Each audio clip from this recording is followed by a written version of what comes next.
రంపచోడవరం వెళ్ళినప్పుడు సంతకైతే మాత్రం వెళ్ళామండి. మా పిల్లలకైతే మాత్రం చూపించడం ఇది మొదటిసారి. మా చిన్నప్పుడైతే మాత్రం మా మావయ్య గారు నన్ను తీసుకెళ్ళేవారు ఈ సంతకి. ఇక్కడ మొత్తం లేనివి అంటూ ఏది కూడా లేదు. రీజనబుల్ రేటు అంతా కూడాను.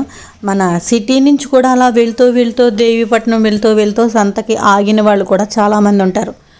ఎందుకు అంటే రేటును చూస్తున్నాను రండి. ఒక 2 కేజీలు వంకాయలు ఉన్నాయంటే అవి 20 రూపాయలే అక్కడైతే మాత్రం. చుట్టుపక్కల కొండ ప్రాంతాల్లో అంటే ఈ గిరిజనులు కూడా వచ్చి కొనుక్కుంటూ ఉంటారు. వాళ్ళైతే మాత్రం పాపం నేను చూశాను.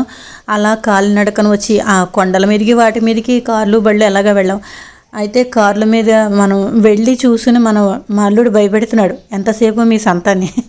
అయితే ఈ వాళ్ళు నడుచుకుని వచ్చి మళ్ళీ నడుచుకుని వెళ్ళి 3 అయ్యేసరికి మళ్ళీ తిరిగి వెళ్ళిపోతున్నారు. అది కూడా చూశానండి నేను పాపం. లేనివి అంటూ ఏమున్నాయి చూడండి. ఇత్తడి గిన్నెలు మన రాజమండ్రిలో బజార్లో అమ్మే మొత్తం అంతా కూడా ఆ వేళ ఒక్కరోజే అమ్ముతారు. వాళ్ళ సొంత పాపం వాళ్ళ వేళ ఒక్కరోజే వాళ్ళు చేసుకుంటారు నిజంగా. అయితే మనం మర్చిపోవాలంతే అక్కడికి వెళ్ళి ఇది కొనుక్కోలేదని. లేనిది అంటూ ఏమీ ఉండవు అన్నది నిజం చేశారు ఈ రంపచోడవరం సంతలో అయితే మాత్రం నేను చూశాను. బట్టలు అమ్ముతున్నారు. ఆఖరికి వెండివి మనం ఏమైనా తెగిపోయిన బంగారం అయినా సరే అక్కడ చిన్న కొట్టు లాంటిది కూడా పెట్టుకుని ఆయన ఉన్ని పాపం చేస్తున్నారండి.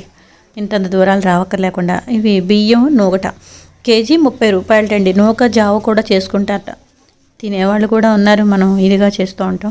మిరపకాయలు అయితే మాత్రం నాకు ఎందుకో రీజనబుల్గా అనిపించింది. కాయలు కూడా చాలా బాగున్నాయి. కేజీ 150 రూపాయలేటండి. నేను తెచ్చుకున్నాను. కొంచెం మా అమ్మాయికి నేను ఎక్కువ కారాలు తినం కదా, అందుకని తక్కువ సరిపోతాయి. మాకవే 2 నెలలు వస్తాయి. అందుకని ధనియాలు ఇవన్నీ లేనివి అంటూ కిరాణా సామాన్లు అన్నీ కూడా అక్కడే ఉన్నాయి. ఆఖరికి సంతని మా పిల్లలకి చూపించాను నేను. వాళ్ళకి తెలియండి. ఇక్కడ గిరిజనులు తయారు చేసినవి బజార్ ఉంటుందండి, సూపర్ బజార్ ఉందిట. అక్కడికైతే వచ్చాను. ఎందుకంటే కుంకుడుకాయలు ఉన్నాయేమో అని నేను సంతలో చూశాను. అక్కడ ఎవ్వరూ అమ్మలేదు. చింతకాయల కోసం కూడా వెళ్ళాను నేను. అక్కడక్కడ లేవు చింతకాయలు. సీజన్ అయిపోయిందిట అని చెప్పారు. అయితే ఈ గిరిజన కార్పొరేషన్లో ఏంటంటే గిరిజన బజార్లో కుంకుడుకాయలు కూడా ఇక్కడ కూడా లేవన్నారు. వీళ్ళకి సీజన్ ఎప్పుడు ఏప్రిల్ మే నెలలో అయితే మాత్రం వస్తాయిట. ఒరిజినల్ ప్రోడక్ట్స్ అవి కొంచెం న్యాచురల్ ప్రోడక్ట్స్ అయితే మాత్రం చాలా ఉన్నాయి ఇక్కడ వీళ్ళ దగ్గర. అందులో కొంచెం నేను కుంకుడుకాయలు అడిగేటడికి కుంకుడుకాయల పౌడర్ ఉంది అన్నారు. ఒకసారి వాడాను, రాజమండ్రిలోనూ కొనుక్కున్నానండి ఇదే ప్రోడక్ట్. అలాంటిది ఇప్పుడు అక్కడే తీసుకున్నాను. 100 రూపాయలట ప్యాకెట్. అయితే మాత్రం 8 ప్యాకెట్లు ఎన్నో ఉన్నాయి లోపల. చాలా బాగుంది.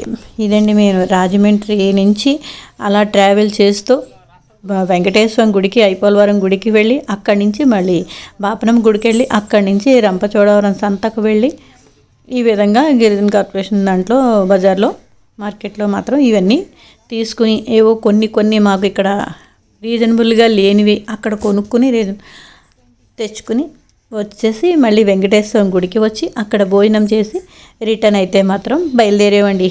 ఇవి మా సండే టూర్. ఈ విధంగా మా అమ్మాయి మా అల్లుడితోటి వెళ్ళిన టూర్ అండి.